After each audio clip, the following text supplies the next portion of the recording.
ਸਤਿ ਸ਼੍ਰੀ ਅਕਾਲ ਜੀ। ਪੰਜਾਬੀ ਰੇਡੀਓ ਤੇ ਪੰਜਾਬੀ ਟੀਵੀ USA ਵੇਖ ਸੁਣ ਰਹੇ ਸਾਰੇ ਸਰੋਤਿਆਂ ਦਾ ਬਹੁਤ-ਬਹੁਤ ਸਵਾਗਤ ਹੈ। ਇਸ ਸਮੇਂ ਦੇ ਵਿਸ਼ੇਸ਼ programme beyond the headlines with Mandeep Punia ਦੇ ਵਿੱਚ।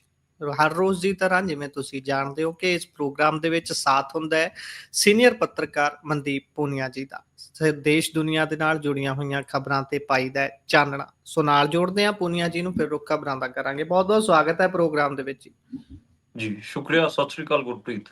ਸਤਿ ਸ਼੍ਰੀ ਅਕਾਲ ਜੀ। ਸੋ ਸਭ ਤੋਂ ਪਹਿਲਾਂ ਆਪਾਂ ਜੇਕਰ ਗੱਲ ਮੌਸਮ ਦੀ ਹੀ ਕਰ ਲਈਏ, ਮੌਸਮ ਬਹੁਤ ਕਹਿਰ ਬਰਸਾ ਰਿਹਾ ਹੈ ਪੂਰੇ ਉੱਤਰੀ ਭਾਰਤ ਦੀ ਜੇਕਰ ਗੱਲ ਕਰੀਏ ਤਾਂ ਵੱਖ-ਵੱਖ ਥਾਵਾਂ ਤੇ ਇਕੱਲੀ ਮੀਂਹ ਦੇ ਨਾਲ ਠੰਡਕ ਹੀ ਨਹੀਂ ਫੈਲ ਰਹੀ, ਜਾਨਾਂ ਜਾਣ ਤੱਕ ਦੀਆਂ ਖਬਰਾਂ ਆ ਰਹੀਆਂ ਨੇ। ਕਿਤੇ ਬੱਦਲ ਫਟ ਰਹੇ ਨੇ, ਕਿਤੇ ਲੋਕਾਂ ਦੇ ਘਰਾਂ ਦੇ ਵਿੱਚ ਪਾਣੀ ਆ ਚੁੱਕਿਆ ਹੈ। ਸਾਰੀ ਗੱਲਬਾਤ ਤੇ ਪਾਇਓ ਜ਼ਰਾ ਚਾਨਣਾ, ਕਿਵੇਂ ਦਾ ਮੌਸਮ ਹੈ ਨਾਰਥ ਇੰਡੀਆ ਦੇ ਵਿੱਚ ਜੇਕਰ ਆਪਾਂ ਗੱਲ ਕਰਨੀ ਹੋਵੇ ਵੱਖ-ਵੱਖ ਸਟੇਟਾਂ ਦੀ ਤਾਂ। ਹਾਂਜੀ ਗੁਰਪ੍ਰੀਤ, ਲਗਾਤਾਰ ਆਪਾਂ ਦੇਖ ਰਹੇ ਹਾਂ ਕਿ ਮੀਂਹ ਕਰਕੇ ਲਗਾਤਾਰ ਕਈ ਸ਼ਹਿਰਾਂ ਤੋਂ ਗੱਡੀਆਂ ਡੁੱਬਣ ਦੀਆਂ ਜਾਂ ਫਿਰ ਸੜਕਾਂ ਡੁੱਬਣ ਦੀਆਂ, ਘਰਾਂ 'ਚ ਪਾਣੀ ਵੜਨ ਦੀਆਂ ਖਬਰਾਂ ਆ ਰਹੀਆਂ ਨੇ। ਹਿਮਾਚਲ ਪ੍ਰਦੇਸ਼ ਤੋਂ 2 ਦਿਨ ਪਹਿਲਾਂ, ਜੀ ਜਿਵੇਂ ਆਪਾਂ ਨੂੰ ਪਤਾ ਹੈ ਕਿ ਬੱਦਲ ਫਟਣ ਦੀ ਖਬਰ ਆਈ ਸੀਗੀ, ਤੇ ਉੱਥੇ ਵੀ ਬਹੁਤ ਸਾਰੇ ਆਪਾਂ ਨੂੰ ਪਤਾ ਹੈ ਕਿ ਲੋਕ ਮਰੇ ਨੇ। ਤੇ ਹਜੇ ਤੱਕ ਓਫੀਸ਼ੀਅਲ ਡੇਟਾ ਰਿਲੀਜ਼ ਨਹੀਂ ਕੀਤਾ ਗਿਆ ਹੈਗਾ, ਪਰ ਮੇਰੇ ਹਿਮਾਚਲ 'ਚ ਜਿਵੇਂ ਸੰਪਰਕ ਹੈਗਾ ਕੁਝ ਅਧਿਕਾਰੀਆਂ ਨਾਲ, ਤੇ ਉਹਨਾਂ ਨੇ ਮੈਨੂੰ ਦੱਸਿਆ ਕਿ ਤਕਰੀਬਨ 12-13 ਕੈਜੁਅਲਟੀਜ਼ ਹੋਈਆਂ ਨੇ। ਹਜੇ 16 ਲੋਕ ਲਾਪਤਾ ਨੇ ਹਿਮਾਚਲ ਪ੍ਰਦੇਸ਼ 'ਚ, ਜਿਨ੍ਹਾਂ ਨੂੰ ਲੱਭਿਆ ਜਾ ਰਿਹਾ, ਜਿਹੜੇ ਕਿ ਫਲੈਸ਼ ਫਲੱਡ, ਯਾਨੀ ਕਿ ਫਲੈਸ਼ ਫਲੱਡ ਹੁੰਦਾ ਹੈ ਇੱਕੋ ਲਖਤ ਤੇ ਬਹੁਤ ਜ਼ਿਆਦਾ ਪਾਣੀ ਆ ਜਾਣਾ ਜੀ ਨਦੀ 'ਚ। ਹਾਂ, ਜੀ ਤੇ ਜੀ ਦਰਿਆ 'ਚ ਇੱਕੋ ਲਖਤ ਤੇ ਬਹੁਤ ਜ਼ਿਆਦਾ ਪਾਣੀ ਆਣ ਕਰਕੇ ਉੱਥੇ ਫਲੈਸ਼ ਫਲੱਡ ਵਰਗੀਆਂ ਘਟਨਾਵਾਂ ਵਾਪਰੀਆਂ ਨੇ। ਉਹਦੇ 'ਚ ਕਈ ਲੋਕ ਬਹੇ ਨੇ, ਉਹ ਪਾਣੀ 'ਚ ਜੀ ਬਹਿ ਗਏ ਸੀਗੇ, ਤੇ ਉਹ ਇੱਕ ਹੈਗਾ ਮਾਮਲਾ। ਦੂਜਾ ਈਵਨ ਜਿਵੇਂ ਉੱਤਰ ਪ੍ਰਦੇਸ਼ ਹੈ, ਉੱਤਰ ਪ੍ਰਦੇਸ਼ ਦਾ ਮੈਦਾਨੀ ਇਲਾਕਾ ਆ ਗਿਆ ਗੰਗਾ ਦਾ, ਯਮੁਨਾ ਦਾ, ਉੱਥੇ ਵੀ ਹੜ੍ਹ ਵਰਗੇ ਮਾਹੌਲ ਬਣੇ ਹੋਏ ਨੇ। ਉੱਥੇ 500 ਮੀਟਰ ਤੱਕ, ਮਤਲਬ ਜਿਹੜੀ ਗੰਗਾ ਹੈਗੀ ਉਹ ਅੱਧਾ ਕਿਲੋਮੀਟਰ ਚੌੜੀ ਹੋ ਰੱਖੀ ਹੈ, ਅੱਧਾ ਕਿਲੋਮੀਟਰ ਚੌੜੀ ਯਮੁਨਾ ਹੋ ਰੱਖੀ ਹੈ। ਤੇ ਤੁਸੀਂ ਆਪ ਜੀ ਲਾਓ ਤੇ ਪਾਣੀ ਬਿਲਕੁਲ ਭਰ ਕੇ ਚੱਲ ਰਿਹਾ ਹੈਗਾ। ਜੇ 2-3 ਦਿਨ 4 ਦਿਨ ਏਦਾਂ ਹੀ ਪਹਾੜਾਂ 'ਚ ਬਰਸਾਤ ਹੁੰਦੀ ਰਹੀ, ਏਦਾਂ ਹੀ ਮੀਂਹ ਪੈਂਦਾ ਰਿਹਾ, ਤਾਂ ਮੈਨੂੰ ਲੱਗਦਾ ਗਾ ਕਿ ਇਸ ਵਾਰ ਮੈਦਾਨੀ ਇਲਾਕੇ ਵੀ ਹੜ੍ਹ ਦੀ ਚਪੇਟ 'ਚ ਆਣਗੇ। ਈਵਨ ਜੀ ਜਿਹੜੀ ਘੱਗਰ ਨਦੀ ਵਹਿੰਦੀ ਹੈਗੀ ਆ, ਜਿਹੜਾ ਹਰਿਆਣਾ ਪੰਜਾਬ ਦੀ ਇੱਕ ਨੈਚੁਰਲ ਸਰਹੱਦ ਵੀ ਹੈ, ਉਹਦੇ ਜੀ 'ਚ ਵੀ ਠੀਕ ਠਾਕ ਪਾਣੀ ਆ ਰਿਹਾ। ਤੇ ਤੁਸੀਂ ਯਾਦ ਕਰੋ ਸਾਲ 2023, ਉਦੋਂ ਪੰਜਾਬ 'ਚ ਜਿਹੜੇ ਹੜ੍ਹ ਆਏ ਸੀ, ਹਰਿਆਣੇ 'ਚ ਜਿਹੜਾ ਹੜ੍ਹ ਆਇਆ ਸੀ, ਉਹਦਾ ਇੱਕ ਕਾਰਨ ਘੱਗਰ ਵੀ ਸੀਗੀ। ਹਾਲਾਂਕਿ ਦੂਜੇ ਦਰਿਆਵਾਂ 'ਚ ਵੀ ਬਹੁਤ ਪਾਣੀ ਆਇਆ ਸੀਗਾ। ਤੇ ਇਹ ਖਬਰ ਹੈਗੀ ਜੀ। ਬਾਕੀ ਜੇ ਮੈਂ ਪੰਜਾਬ ਦੀ ਸਪੈਸ਼ਲੀ ਗੱਲ ਕਰ ਲਿਆ ਤਾਂ 11 ਜ਼ਿਲ੍ਹੇ ਏਦਾਂ ਦੇ ਨੇ ਪੰਜਾਬ 'ਚ ਜਿੱਥੇ ਵਧੀਆ ਮੀਂਹ ਪੈ ਰਿਹਾ ਗਾ। ਤੇ ਇੱਕ ਹਿਸਾਬ ਨਾਲ ਇਹ ਲਾ ਲਓ ਕਿ ਸਾਰੇ ਜਿਹੜੇ ਚੋਅ ਨੇ, ਜਿਹੜੇ ਪੰਜਾਬ ਤੱਕ ਆਉਂਦੇ ਨੇ, ਸਾਰੇ ਦਰਿਆ ਨੇ, ਦਰਿਆਵਾਂ ਦੇ ਚੋਅ ਨੇ, ਉਹ ਸਾਰੇ ਪਾਣੀਆਂ ਨਾਲ ਭਰੇ ਹੋਏ ਨੇ। ਈਵਨ ਜਿਹੜੀ ਪਟਿਆਲਾ ਦੀ ਰਾਹ ਨਦੀ ਹੈਗੀ ਆ, ਉਹਦੇ 'ਚ ਵੀ ਵਧੀਆ ਪਾਣੀ ਚੱਲ ਰਿਹਾ। ਮੈਂ ਅੱਜ ਪਟਿਆਲਾ ਦੀ ਰਾਹ ਚੋਅ ਨੂੰ ਕਵਰ ਕਰ, ਇੱਕ ਹਿਸਾਬ ਨਾਲ ਉਹਨੂੰ ਓਦਾਂ ਦਰਿਆ ਤਾਂ ਨਹੀਂ ਕਹਿ ਸਕਦੇ, ਉਹਨੂੰ ਤੁਸੀਂ ਕਹਿ ਸਕਦੇ ਹੋ ਛੋਟੀ ਨਦੀ ਇੱਕ ਕਹਿ ਸਕਦੇ ਹੋ, ਉਹਨੂੰ ਮੈਂ ਪਾਰ ਜੀ ਕਰਕੇ ਆਇਆ ਸੀਗਾ। ਉਹਦੇ 'ਚ ਵੀ ਵਧੀਆ ਪਾਣੀ ਚੱਲ ਰਿਹਾ ਸੀ ਅੱਜ। ਤੇ ਉੱਥੇ ਇੱਕ BMW ਵੀ ਫਸੀ ਹੋਈ ਸੀ, ਉਹ ਇੱਕ ਅੱਡ ਗੱਲ ਹੈ। ਉਸ ਪਾਣੀ 'ਚ ਬਹਿ ਗਈ ਹੈਗੀ ਆ ਪਟਿਆਲਾ ਦੀ ਰਾਹ 'ਚ। ਤੇ ਉੱਥੇ ਇੱਕੋ ਲਖਤ, ਮਤਲਬ ਬੇਸਿਕਲੀ ਉਹ ਨਦੀ ਤਾਂ ਸੁੱਕੀ ਹੋਈ ਸੀਗੀ, ਉੱਥੇ ਲੋਕ ਖੇਡੀ ਜਾਂਦੇ ਹੁੰਦੇ ਸੀਗੇ, ਵਹੀਕਲ ਪਾਰਕ ਕਰ ਰੱਖੇ ਸੀਗੇ। ਫਲੈਸ਼ ਫਲੱਡ ਆਇਆ, ਯਾਨੀ ਕਿ ਇੱਕੋ ਲਖਤ ਤੇ ਪਾਣੀ ਆਇਆ ਤਾਂ ਉਹ ਜਿਵੇਂ BMW ਵਗੈਰਾ ਇਹ ਸਾਰਾ ਕੁਝ ਬਹਿ ਗਿਆ ਇੱਕੋ ਲਖਤੇ ਨਦੀ 'ਚ। ਤੇ ਜੀ ਜਿਵੇਂ ਸਭ ਤੋਂ ਜੇ ਗੱਲ ਕਰ ਲਿਆ ਆਪਾਂ, ਅੰਮ੍ਰਿਤਸਰ 'ਚ 34 mm ਮੀਂਹ ਪਿਆ ਗਾ ਜੀ, ਲੁਧਿਆਣੇ 'ਚ 4 mm, ਪਟਿਆਲੇ 'ਚ 22 mm, ਪਠਾਨਕੋਟ 'ਚ 6 mm, ਗੁਰਦਾਸਪੁਰ 'ਚ 19 mm, ਮੋਹਾਲੀ 'ਚ 22 mm, ਰੋਪੜ 'ਚ 6 mm। ਤੇ ਮਤਲਬ ਵਧੀਆ ਮੀਂਹ ਪੈ ਰਿਹਾ ਗਾ ਅੰਮ੍ਰਿਤਸਰ। ਮਤਲਬ ਬਹੁਤ ਮੈਂ ਤਾਂ ਇੱਕ ਵੀਡੀਓ ਦੇਖ ਰਿਹਾ ਸੀਗਾ ਦਰਬਾਰ ਸਾਹਿਬ ਦੀ, ਤੇ ਉੱਥੇ ਮੀਂਹ ਪੈਂਦਾ ਹੋਇਆ, ਉਹ ਮੈਂ ਤਾਂ ਮਤਲਬ ਇਹ ਲਾ ਲਓ ਕਿ ਮੇਰੇ ਵਾਸਤੇ ਅੱਜ ਦਾ ਸਭ ਤੋਂ ਸੋਹਣਾ ਵਿਜ਼ੂਅਲ ਉਹੀ ਸੀ ਕਿ ਦਰਬਾਰ ਸਾਹਿਬ ਦੀ ਜੀ ਇੱਕ ਵੀਡੀਓ ਸੀ, ਉਹਦੇ 'ਚ ਉੱਥੇ ਮੀਂਹ ਪੈ ਰਿਹਾ ਸੀਗਾ, ਬਹੁਤ ਜ਼ਿਆਦਾ ਸੋਹਣਾ ਲੱਗ ਰਿਹਾ ਸੀਗਾ। ਤੇ ਜੀ ਜਿਵੇਂ ਕੱਲ ਵੀ ਆਪਾਂ ਦੱਸਿਆ ਸੀਗਾ ਕਿ 26% ਜ਼ਿਆਦਾ ਮੀਂਹ ਪਿਆ ਗਾ ਜੂਨ ਮਹੀਨੇ 'ਚ, ਤੇ ਇਸ ਜੁਲਾਈ 'ਚ ਵੀ ਜ਼ਿਆਦਾ ਮੀਂਹ ਪੈਣ ਦੀ ਸੰਭਾਵਨਾਵਾਂ ਨੇ। ਇਹ ਕਿਹਾ ਜਾ ਰਿਹਾ ਜੀ ਹੈਗਾ ਕਿ ਤਕਰੀਬਨ 106 ਤੋਂ ਲੈ ਕੇ 115% ਤੱਕ ਜ਼ਿਆਦਾ ਮੌਨਸੂਨ ਰੇਨ ਇਸ ਵਾਰ ਪੰਜਾਬ ਅਤੇ ਹਰਿਆਣੇ ਦੇ ਵੰਡੇ ਆ ਸਕਦੀ ਹੈ। ਹਰਿਆਣੇ 'ਚ ਵੀ ਖਾਸਾ ਨੁਕਸਾਨ ਹੋਇਆਗਾ ਜੀ। ਹਰਿਆਣੇ 'ਚ ਜਿਵੇਂ ਪਾਣੀਪਤ ਹੋ ਗਿਆ, ਗੁੜਗਾਂਵ ਹੋ ਗਿਆ, ਇਸ ਕਿਸਮ ਦੇ ਜਿਹੜੇ ਜ਼ਿਲ੍ਹੇ ਨੇ, ਉੱਥੇ ਤਾਂ ਖਾਸਾ ਪਾਣੀ ਚੱਲ ਰਿਹਾ। ਈਵਨ ਪੰਚਕੂਲਾ ਦੇ ਜਿਹੜੇ ਸਰਕਾਰੀ ਅਫਸਰਾਂ ਦੇ ਘਰ ਹੈਗੇ, ਰੈਜ਼ੀਡੈਂਸ ਏਰੀਆ, ਉੱਥੇ ਵੀ ਪਾਣੀ ਵੜਿਆ ਹੋਇਆ ਹੈਗਾ। ਤੇ ਜੀ ਮਤਲਬ ਜਿੱਥੇ ਆਪਾਂ ਜਾਂਦੇ ਹਾਂ ਪੰਜਾਬ 'ਚ, ਹਰਿਆਣੇ 'ਚ, ਖਾਸ ਕਰ ਜਿਨ੍ਹਾਂ ਜ਼ਿਲ੍ਹਿਆਂ 'ਚ ਜ਼ਿਆਦਾ ਮੀਂਹ ਪੈ ਰਿਹਾ ਹੈਗਾ, ਉੱਥੇ ਤਾਂ ਪਾਣੀ ਆਪਾਂ ਨੂੰ ਦੇਖਣ ਨੂੰ ਮਿਲ ਰਿਹਾ ਹੈਗਾ। ਜੀ। ਸੋ ਜੇਕਰ ਆਪਾਂ ਅਗਲੀ ਖਬਰ ਦਾ ਰੁਖ ਕਰੀਏ ਤਾਂ ਉਧਰ ਕਰਨਾਟਕ ਤੋਂ ਖਬਰਾਂ ਆ ਰਹੀਆਂ ਨੇ ਕਿ ਹੁਣ ਸੀਐਮ ਦੇ ਅਹੁਦੇ ਲਈ ਫਿਰ ਵਿਵਾਦ ਛਿੜ ਗਿਆ ਹੈ ਤੇ ਡਿਪਟੀ ਸੀਐਮ ਸ਼ਿਵ ਕੁਮਾਰ ਹੁਣੀ ਕਹਿ ਰਹੇ ਨੇ ਕਿ ਉਹਨਾਂ ਦੇ ਸੰਪਰਕ ਦੇ ਵਿੱਚ ਕਰੀਬ 100 ਵਿਧਾਇਕ ਹੈਗੇ ਨੇ ਤੇ ਖੜਗੇ ਸਾਹਿਬ ਨੇ ਵੀ ਇਸ ਤੇ ਬਿਆਨ ਜਾਰੀ ਕੀਤਾ ਹੈ। ਕਹਿੰਦੇ ਵੀ ਸੀਐਮ ਕੌਣ ਹੈ ਇਹਦਾ ਫੈਸਲਾ ਹਾਈ ਕਮਾਨ ਹੀ ਕਰ ਸਕਦੀ ਹੈ, ਆਲਾ ਕਮਾਨ। ਇਹ ਕੀ ਰੌਲਾ ਬਣ ਗਿਆ ਜੀ? ਦੇਖੋ, ਜਦੋਂ ਕਰਨਾਟਕਾ ਦੇ ਚੋਣ ਹੋਏ ਸੀ, ਉਹ ਰਿਜ਼ਲਟ ਆਏ ਸੀ, ਉਦੋਂ ਡੀਕੇ ਸ਼ਿਵ ਕੁਮਾਰ ਇੱਕ ਵੱਡਾ ਚਿਹਰਾ ਸੀਗਾ, ਕਿਉਂਕਿ ਉਹ ਜੀ ਪ੍ਰਦੇਸ਼ ਕਾਂਗਰਸ ਦਾ ਅਧਿਆਕਸ਼ ਸੀਗਾ ਤੇ ਉਹ ਸੀਐਮਸ਼ਿਪ ਮੰਗ ਰਿਹਾ ਸੀਗਾ। ਪਰ ਉਹਨੂੰ ਪਿੱਛੇ ਕਰਦੇ ਕਾਂਗਰਸ ਪਾਰਟੀ ਨੇ, ਜਿਹੜਾ ਸਾਬਕਾ ਸੀਐਮ ਸੀ ਸਿੱਧਾਰਮਈਆ ਅਤੇ ਕਹਿ ਲੋ ਕਿ ਜਿਹੜਾ ਸੀਨੀਅਰ ਆਗੂ ਵੀ ਸੀ, ਉਹਨੂੰ ਤਰਜੀਹ ਦਿੱਤੀ ਸੀਗੀ। ਤੇ ਡੀਕੇ ਸ਼ਿਵ ਕੁਮਾਰ ਨੂੰ ਕਿਹਾ ਸੀਗਾ ਕਿ ਬਾਅਦ ਦੇ ਸਾਲਾਂ ਚ 2.5 ਸਾਲ ਬਾਅਦ ਤੁਹਾਨੂੰ ਬਣਾ ਦਾਂਗੇ, 2.5 ਸਾਲ ਸਿੱਧਾਰਮਈਆ ਤੇ 2.5 ਸਾਲ ਤੁਹਾਡੇ। ਮਤਲਬ ਜਿਵੇਂ ਪੰਜਾਬ ਚ 2021 ਚ ਜਿਹੜਾ ਮਾਹੌਲ ਬਣਿਆ ਸੀਗਾ ਕੈਪਟਨ ਅਤੇ ਚੰਨੀ ਵੇਲੇ, ਉਸ ਕਿਸਮ ਦਾ ਮਾਹੌਲ ਕਰਨਾਟਕ ਚ ਬਣਿਆ ਹੋਇਆ ਹੈਗਾ। ਤੇ ਡੀਕੇ ਸ਼ਿਵ ਕੁਮਾਰ ਦੇ ਕਰੀਬੀ ਵਿਧਾਇਕ ਨੇ ਇਕਬਾਲ ਹੁਸੈਨ, ਉਹਨਾਂ ਨੇ ਕਿਹਾ ਕਿ ਸਾਡੇ ਕੋਲ 100 ਤੋਂ ਜ਼ਿਆਦਾ ਵਿਧਾਇਕ ਨੇ, 100 ਤੋਂ ਵੱਧ ਵਿਧਾਇਕ ਹੈਗੇ ਤੇ ਅਸੀਂ ਹੁਣ ਤੱਕ ਬਦਲਾਂਗੇ ਸੀਐਮ ਨੂੰ ਲੈ ਕੇ। ਇਹ ਇਸੇ ਕਿਸਮ ਦਾ ਸਵਾਲ ਫਿਰ ਕਿਉਂਕਿ ਮਲਿਕਾਰਜੁਨ ਖੜਗੇ ਜਿਹੜੇ ਕਾਂਗਰਸ ਦੇ ਪ੍ਰਧਾਨ ਨੇ, ਨੈਸ਼ਨਲ ਪ੍ਰਧਾਨ, ਉਹ ਵੀ ਕਰਨਾਟਕਾ ਤੋਂ ਹੀ ਹੁੰਦੇ ਨੇ। ਉਹਨਾਂ ਤੋਂ ਪੁੱਛਿਆ ਗਿਆ ਕਿ ਕਿਵੇਂ ਹੋਊਗਾ, ਫਿਰ ਉਹਨੇ ਆਲਾ ਕਮਾਨ ਤੇ ਟਾਲਤਾ। ਮੈਂ ਤਾਂ ਇਹ ਪੁੱਛਣਾ ਚਾਹੁੰਦਾ ਹਾਂ ਮਲਿਕਾਰਜੁਨ ਖੜਗੇ ਤੋਂ, ਤੁਹਾਡੇ ਤੋਂ ਵੱਧ ਆਲਾ ਕਮਾਨ ਕੌਣ ਹੋਊਗਾ? ਮਤਲਬ ਤੁਸੀਂ ਆਪ ਆਲਾ ਕਮਾਨ ਹੈਗੇ ਹੋ, ਤੁਸੀਂ ਜੀ ਤੁਹਾਡੇ ਤੇ ਉੱਤੇ ਕੌਣ ਹੈ? ਕੋਈ ਨਹੀਂ, ਕਹਿੰਦੇ ਆਲਾ ਕਮਾਨ ਤੈਅ ਕਰੂਗਾ।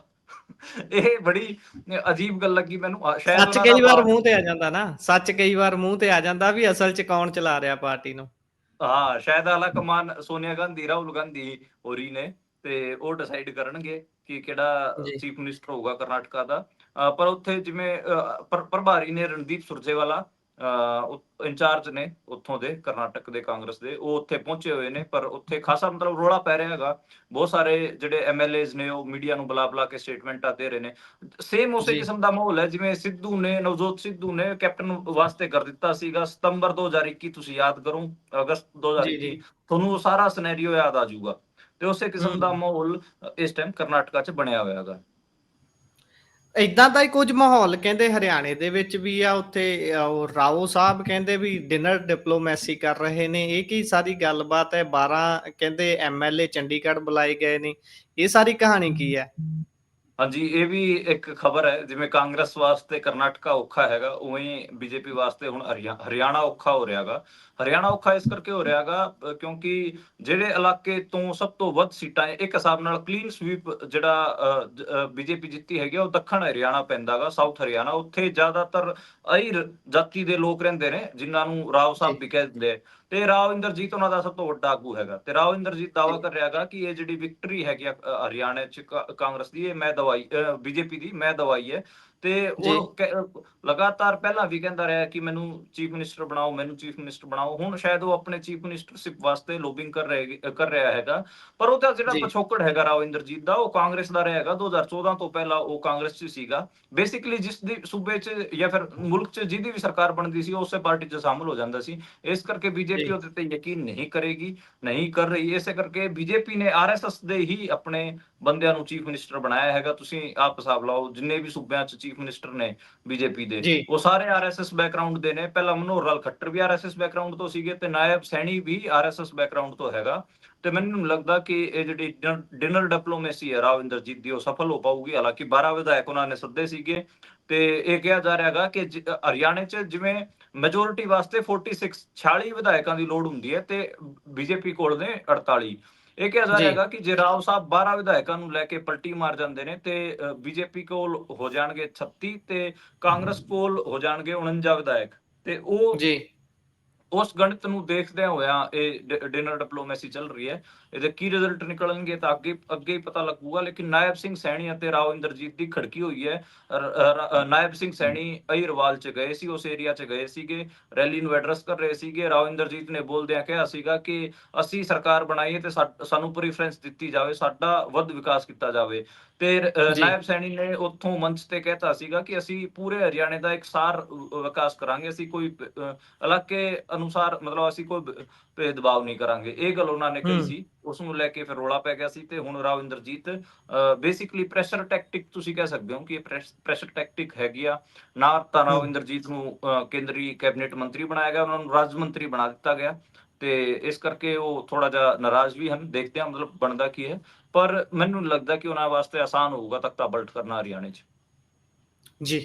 ਸੋ ਅਗਲੀ ਖਬਰ ਦੇ ਵੱਲ ਜੇਕਰ ਚੱਲੀਏ ਤਾਂ ਉੱਧਰ ਤੇਲੰਗਾਨਾ ਦੇ ਵਿੱਚ ਇੱਕ ਕੈਮੀਕਲ ਫੈਕਟਰੀ 'ਚ ਜਿਹੜਾ ਧਮਾਕਾ ਹੋਇਆ ਸੀ, ਬਲਾਸਟ ਹੋਇਆ ਸੀ, ਉਸ ਦੇ ਵਿੱਚ ਕਹਿੰਦੇ ਲਗਾਤਾਰ ਮੌਤ ਦੇ ਆંકੜੇ ਵੱਧਦੇ ਜਾ ਰਹੇ ਨੇ। 36 ਹੋ ਗਿਆ ਜੀ ਮਰਨ ਵਾਲਿਆਂ ਦਾ ਆંકੜਾ।